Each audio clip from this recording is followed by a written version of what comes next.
Today I am going to show you very quickly how I make quick and easy, super simple goat cheese.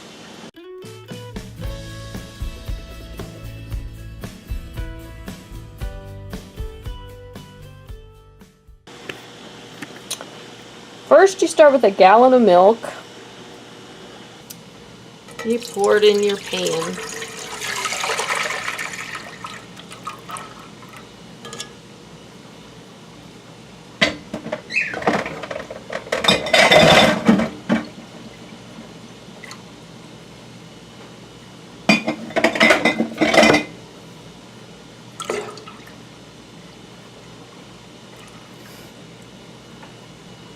Oh dear, and then you realize that your pan is too small, so you have to go hunt for another one real quick.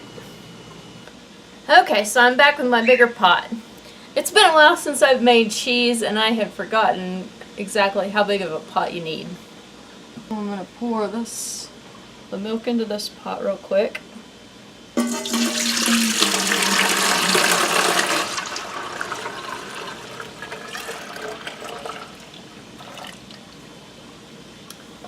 Okay, then I'm going to add my last quart of milk. So basically what you need to do is bring the milk to a boil.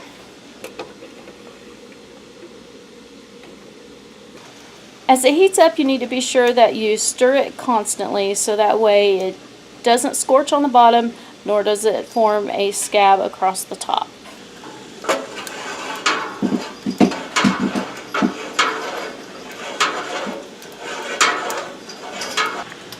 Right here I have a colander with cheesecloth, and I'm going to set it inside a pot in the sink so that way I can drain the cheese here in a little bit. And you also need a half a cup of vinegar. And once you get those gathered up, you just sit here and stir for a while. And you just keep stirring and stirring and stirring.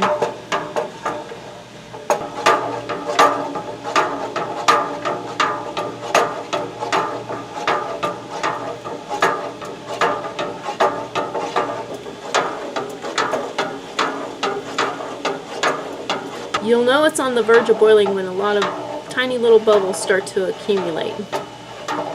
No bubbles yet.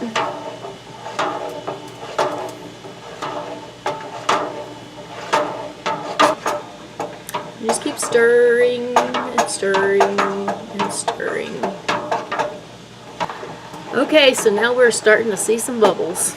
Now I don't know if you can actually see that or not, but if you can see along the edges right there, the bubbles are starting to accumulate. And see how the spoon is kind of covered with bubbles?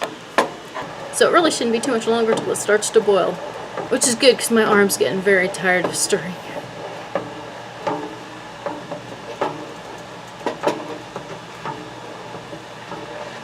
Well, the bubbles are getting a little thicker, but still not boiling yet.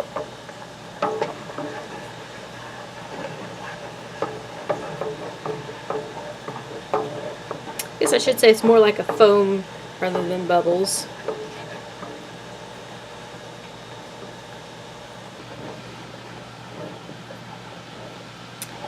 Keep hoping any minute here, but it's just not boiling yet.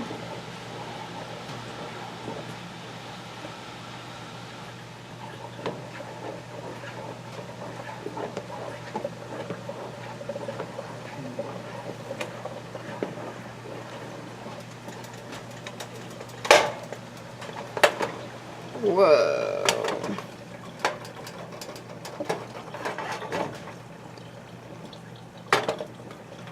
Okay, it's definitely boiling now because it just about boiled over. So next you remove it from the heat and you add in a half a cup of vinegar. Okay, so I had to let this sit for a little bit.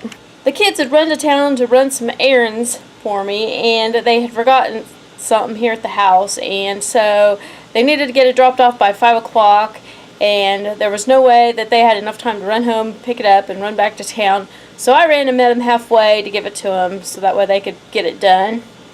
And so this probably had to sit for maybe 10-15 minutes, but I don't really think it hurt anything. for that. But I don't know, we'll have to see.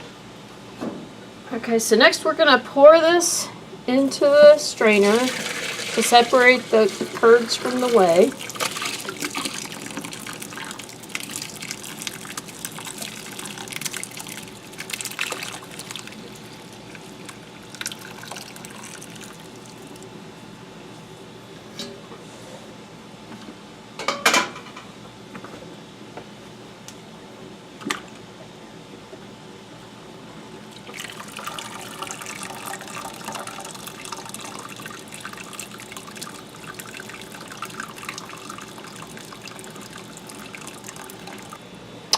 Now we got a lot of whey here, and there is a lot of things you can use it for, but I think I'm just going to go ahead and pour it out for now.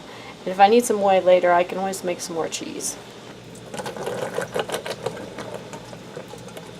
Okay, so next what you want to do is work on getting as much of the liquid out as possible.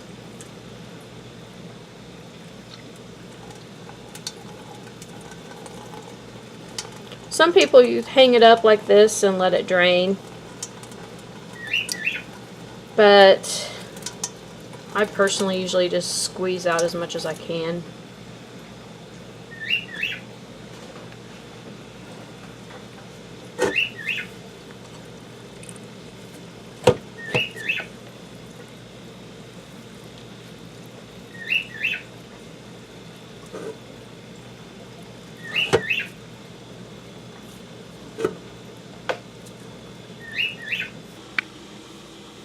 Okay, so once you get most of the moisture out of your cheese, put it into a dish.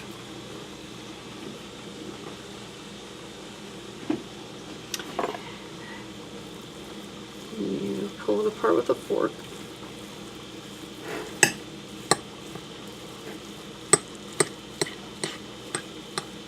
Okay, so now it's time to season it.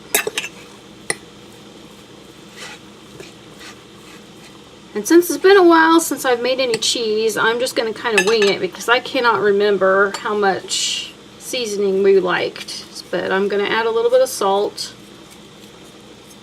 And I'm going to add some garlic powder. Oh, this garlic powder's not even open.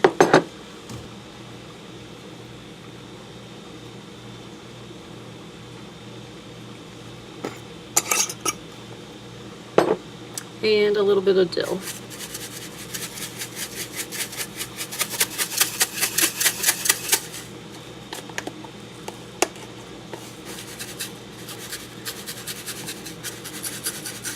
So now it's all mixed up.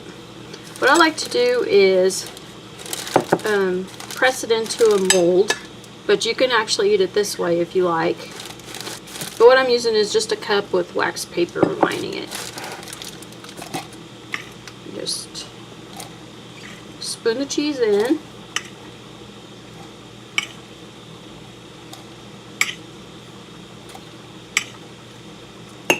And then I use a canning jar to press it down.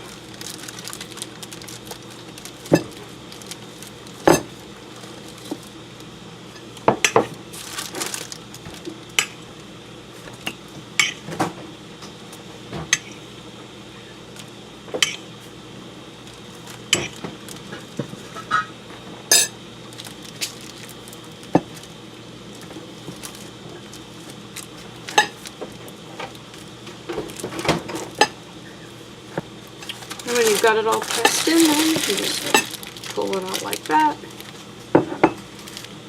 And there's your cheese.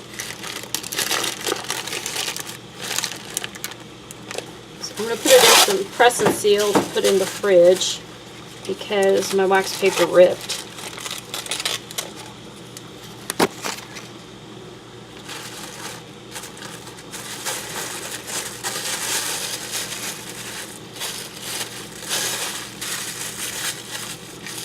Right here's my second block that I made.